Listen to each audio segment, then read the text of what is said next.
Partai Nasdem tengah menghadapi cobaan karena kader partai potensialnya yang menjabat sebagai sekjen sekaligus Menteri Komunikasi dan Informasi, yakni Johnny G. Plate, telah ditetapkan sebagai tersangka oleh Kejaksaan Agung dalam kasus korupsi pengadaan infrastruktur BTS 4G dan pengadaan infrastruktur pendukung paket 1 hingga 5 bakti. Apa yang dialami Nasdem ini sebenarnya sudah dapat diprediksi sejak tanggal 2 Maret tahun 2022, setelah Nasdem mendeklarasikan Anies Baswedan sebagai capres yang diusung pada Pilpres 2024. Prediksi itu muncul karena di era pemerintahan Jokowi, hukum terkesan digunakan untuk menggebuk lawan politik dan tumpul ke pendukungnya. Bukti nyata dari hal ini adalah 3 pimpinan parpol dalam koalisi pendukung pemerintahan Jokowi. Ketua Umum PAN Zulkifli Hasan, Ketua Umum PKB Muhaimin Iskandar, dan Ketua Umum Golkar Airlangga Hartarto hingga kini aman-aman saja dari jeratan hukum, meski terlibat dalam kasus korupsi. Zulkifli diduga terlibat dalam kasus suap pengajuan revisi alih fungsi hutan menjadi lahan sawit di Riau pada 2014. Muhaimin Iskandar terlibat kasus suap pengucuran dana percepatan pembangunan infrastruktur daerah pada Kementerian Tenaga Kerja dan Transmigrasi tahun 2011 yang dikenal dengan kasus kardus durian. Dan Airlangga Hartarto diduga terlibat kasus suap proyek pembangunan PLTU Riau I.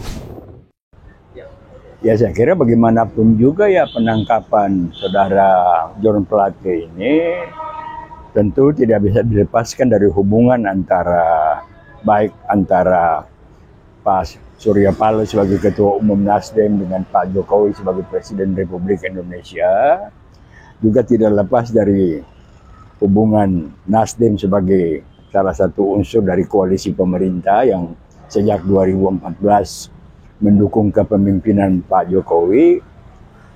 Maka dengan persoalan ini saya kira sudah tiba saatnya Partai Nasdem menegaskan posisi dan eksistensinya, nah, supaya rakyat betul-betul bisa menganggap bahwa apa yang terjadi ini bukan satu proses spekulasi atau manuver politik ya, yang sengaja dilakukan untuk mengalihkan perhatian masyarakat dari proses pencapresan. Walaupun pengajuan pasangan capres-cawapres itu nantinya kan baru akan berlangsung pada Agustus atau September yang akan datang.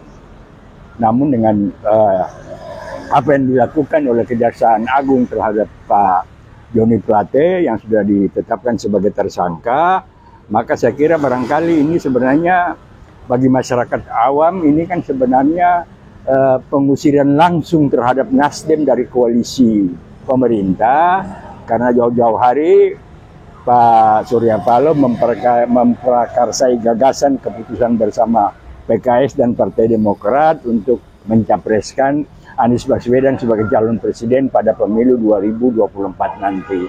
Nah, masalahnya sekarang menjadi makin jelas bahwa apa yang dilakukan terhadap sekjen Partai Nasdem ini tentu kan juga berkaitan dengan proses pencapresan dari Pak Anies Baswedan. Maka saya kira ke depan sudah tiba saatnya kita minta supaya Pak Surya Paloh dan Nasdem juga memperlihatkan posisi yang lebih jelas.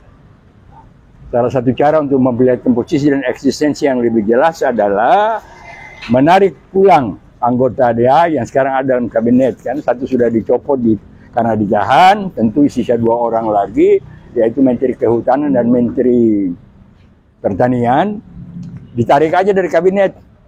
Dengan demikian Pak Surya Paloh dan Nasdem harus menempatkan posisinya, bukan lagi bagian dari koalisi pemerintah.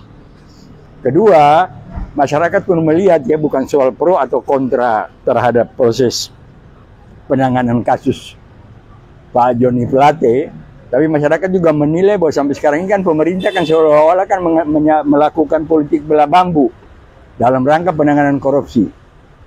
Padahal Kejaksaan Agung sendiri sudah mengucapkan bahwa ada kasus yang menyangkut Pak Ketua Umum Golkar, ada kasus yang menyangkut Ketua Umum PAN, ada kasus yang menyangkut Ketua Umum PKB, gitu. Nah, sehingga penangkapan atau tindakan hukum yang dilakukan oleh Kejaksaan Agung terhadap sekjen Partai Nasdem ini kan bisa dianggap oleh masyarakat sebagai politik belah bambu yang dilakukan oleh pemerintah. Nah, sejalan dengan itu, saya kira setelah langkah pertama ditempuh, yaitu menyatakan diri menarik para menterinya dari kabinet, maka langkah kedua adalah Partai Nasdem melakukan konsolidasi bersama-sama dengan partai yang mengusung Anies, yaitu Demokrat dan PKS, untuk meminta Komisi 3 DPR mengundang Kejaksaan Agung untuk meminta penjelasan dari Kejaksaan Agung mengenai sikap dia dalam penanganan korupsi. Kenapa yang ini ditangkap, kenapa yang ini tidak? Nah, itu langkah yang kedua.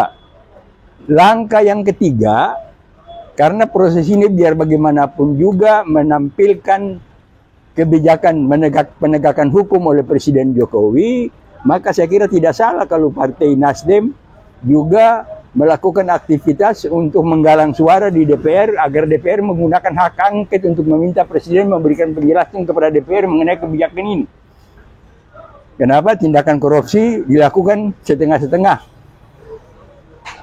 Nah, jadi saya kira itulah 3 langkah yang harus dilakukan oleh Nasdem, sehingga eksistensi Nasdem dalam masa ini juga tidak menjadi tanda tanya. Masyarakat tidak beranggapan bahwa apa yang disampaikan oleh Pak Surya Paloh ini sekedar sandiwara aja gitu kan. Nah, oleh karena itu saya kira secara beruntun 3 hal tadi, keluar dari kabinet, meminta menggalang kekuatan bersama-sama dengan kolehannya, yaitu PKS dan Demokrat, untuk meminta Komisi 3 DPR mengundang Jaksa Agung guna meminta penjelasan lebih jelas dari Jaksa Agung mengenai kebijakan sikap Kejaksaan Agung dalam penanganan korupsi. Dan yang ketiga adalah menggalang kekuatan untuk DPR menggunakan hak angket untuk meminta penjelasan Presiden menyangkut kebijakan Presiden dalam rangka penegakan keadilan terhadap kasus-kasus korupsi. Saya kira itu. Pak, ada juga usulan agar Surya Paloh sebenarnya selama ini dalam pemerintahan, Pak. Ya. Nah, Nasdem itu diyakini tahu semuanya tentang pemerintahan. Nah, ada yang minta agar kalau bisa Surya Paloh itu membongkar semua apa yang terjadi selama ini, termasuk kecurangan pemilu dan segala macam. Ya. Gimana?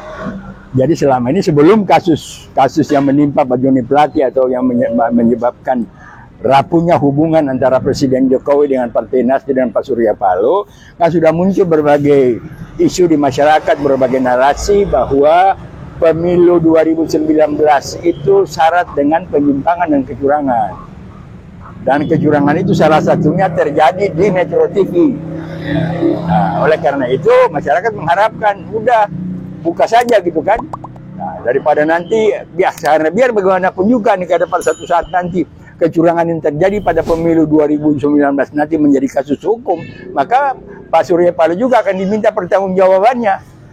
Oleh karena itu maka adalah lebih baik bahwa sekarang Pak dia berjelaskan aja gitu kepada masyarakat. Efeknya apa, Pak, kalau misalnya Surya Paloh buka-bukaan? Ya, efeknya tentu kan ya masalah yang kita lihat selama ini ditakuti oleh Presiden Jokowi setelah dia tidak presiden lagi. Nah, saya kira apa yang dilakukan oleh Presiden Jokowi sekarang dengan ikut campur, ikut cawe-cawe, menentukan capres pasangan ini yang harus terpilih, dan malah ada kecenderungan mempersiapkan KPU untuk mendesain agar yang dimenangkan itu adalah calon yang dia tentukan, itu kan sudah jelas merupakan pertanda dari ketakutan tersembunyi dalam diri Pak Jokowi setelah dia bukan presiden lagi. Nah, jadi saya kira itulah masalah-masalah yang kita hadapi. Nah, salah satunya adalah dengan kasus yang menimpa Partai Nasdem dan sekjennya ini, saya kira barangkali tiba saatnya agar supaya pertanyaan yang selama ini ada di benak masyarakat bisa dijawab secara baik oleh keterbukaan Pak Surya Paloh untuk menjelaskan itu kepada publik.